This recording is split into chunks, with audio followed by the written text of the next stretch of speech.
My name is Jill Rodgers. I am your state poet of Nebraska.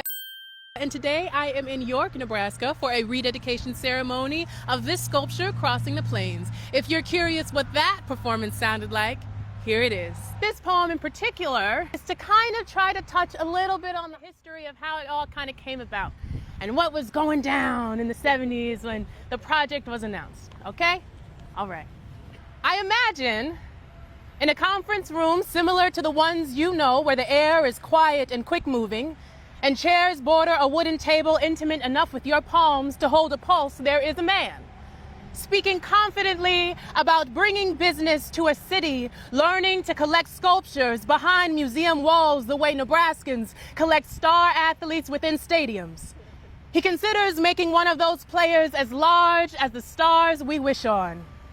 I imagine Herbie Husker, spanning all 500 miles of Nebraska's I-80, clad in a helmet large enough to house tailgating chants of rowdy fans drunk with pride, our asphalt aisles would tell every man, woman, and child of our first Heisman Trophy won just 4 years prior. This was a nation of Huskers. That is all I know of what Matt Mason calls prairie, turned hunting ground, turned settlement, turned stadium. But there is another man in that room who knows Nebraska beyond its largest cultural export, contemplates more than native land, turned memorial, turned homestead, turned I-80. He asks, what legacy of migration can a nation relate?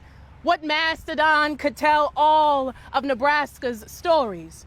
What single artifact could settle without swallowing every name gone unspoken? I imagine the heads around the wooden table aligning in agreement, speaking the names of our nation's most acclaimed sculptors, eager to make a gallery of our gateways. Surely the boardroom imagined we'd be grateful when America acknowledged that Nebraska, too, belonged in the art world. But when the final designs are revealed, claiming our state is as patriotic as New York City museums, we are mad.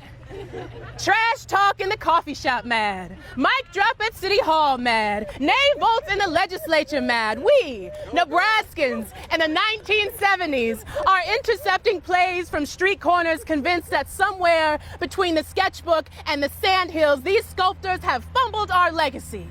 Righteous and well-trained in all things Nebraskan, our offense becomes a rush of defenses demanded from the artists who splay their plays on coffee tables and classrooms over evening cocktail hours. They begin to show us how human the abstract is.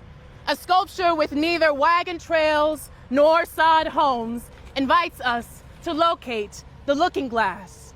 And without the obstruction of windmills or larger-than-life linemen, we find a world before the first humans, when Nebraska was water turned fossil bed, before we gave names to landmarks, rivers, and limestone quarried to build all of this country before there was a country to build.